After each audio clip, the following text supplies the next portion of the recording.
I started pushing myself to lift, and it's still a work in progress, just the feeling that you get when your body is strong is very hard to describe.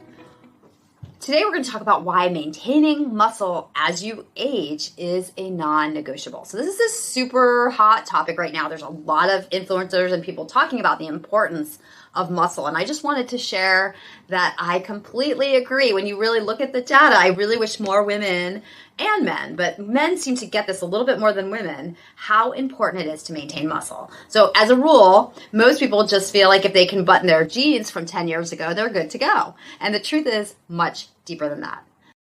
So we want to shift from being proud of that button on your jeans and that number on the scale to having a little bit more knowledge and interest in what your muscle mass is. So at the office here, and I recommend with all my patients to get different scales at home, and there are some that are not expensive, so you can start tracking this right away. That we can also list the name of the couple that we like below. But getting a scale that takes a look at and estimates, it may not be precise, but it'll give you some information, what your muscle mass is, very, very helpful. Because there is an epidemic going around of what I call and what people call skinny fat, where people walk in, they look really good, and their body fat percentage is high, their muscle mass is really, really low. So we test almost every patient to see where their body fat versus muscle mass is. And it's pretty striking because it happens in men as well, that they can be a normal weight but still have lost muscle. I have a pretty trained eye where I can tell in your quads or I can tell up in your shoulders if you've been able to maintain or if the muscle has gone down, which it naturally will do as you age. So what happens is there's also been a lot of trends that have come around, whether it is fasting or whether it is the GLP-1s that can make this problem worse.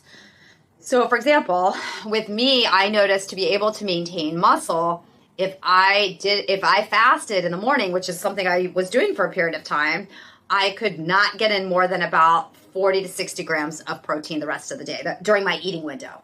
And it wasn't enough for me personally to maintain my muscle mass because I was trying to exercise and I was trying to build muscle. So as I was trying to build muscle, but I didn't have the building blocks, it wasn't really working. So the importance of what we see, just so you know what you're working towards, is when you have a good, solid foundation of muscle. Muscle is actually what people are calling the organ of longevity. And I agree, because muscle actually secretes helpful hormones called myokines, and they combat a lot of the problems seen with obesity and insulin resistance. So they help with getting rid of excess glucose, helping with insulin resistance. The muscle itself, the more muscle you have and these hormones that it secretes are going to help with that. So that will have a direct effect on most disease states and help with your metabolism and weight control as well.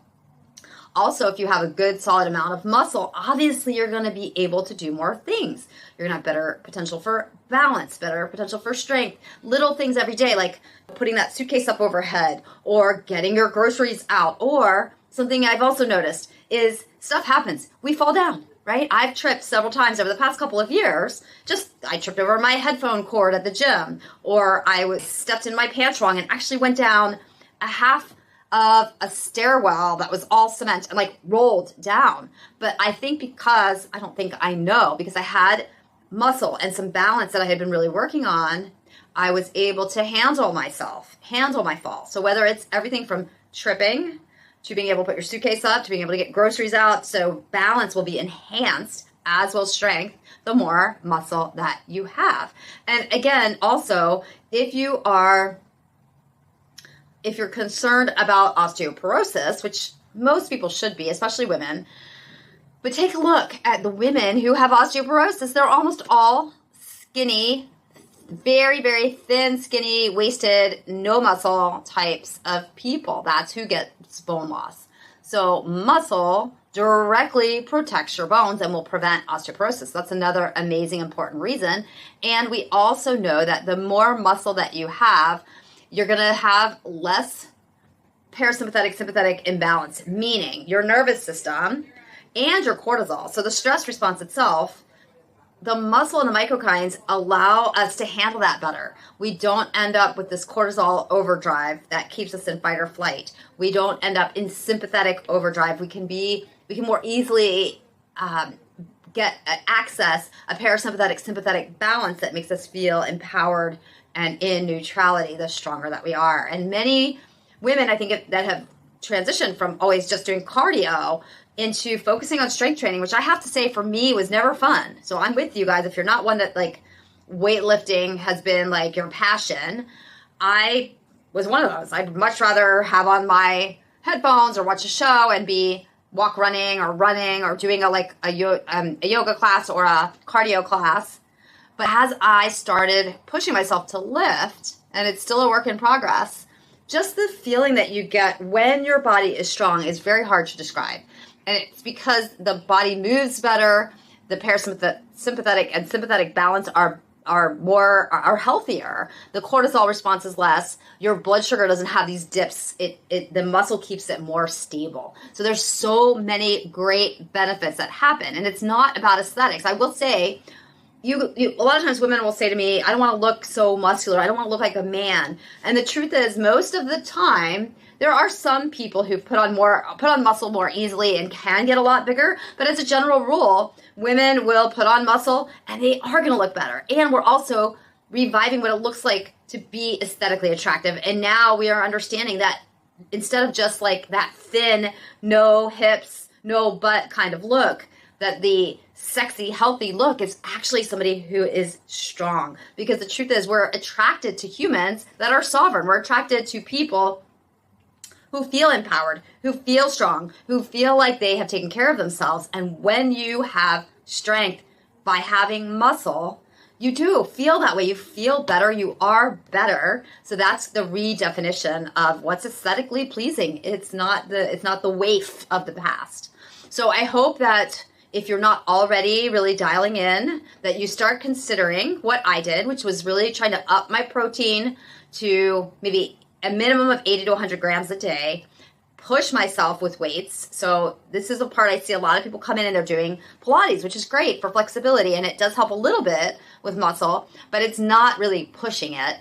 Or yoga. Those are great things to do, but you do need to spend some time with weight training that has a higher level of weight so that you're really triggering that muscle development so that you can get these benefits.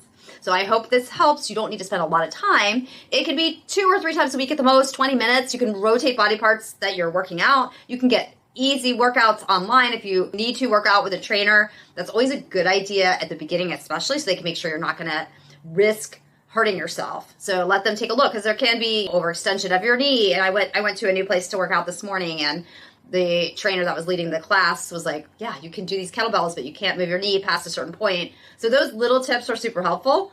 And then once you feel good, 20 to 30 minutes, 2-3 times a week, you can do it at home. Just get some free weights. And I promise you, we'll see a difference, not just in how you look, how you feel, but just how you navigate life, how you carry stuff, how you pick up your kid, how you drive your car, how you go on a trip and are able to hike better than everybody else. So enjoy it, try it, track your protein, track your workouts, track your muscle mass, things like an InBody scale, which is the most accurate. It's pretty accurate in terms of comparison to a DEXA. If you want to get the gold standard, it's a DEXA scan. That's the same scan they use for bone density. You can see how much muscle you have, and then just move forward. So everything from aminos to certain types of creatine can really help hack the process. There's even peptides that help you really build muscle, but just getting out there and doing the work, you will not regret it.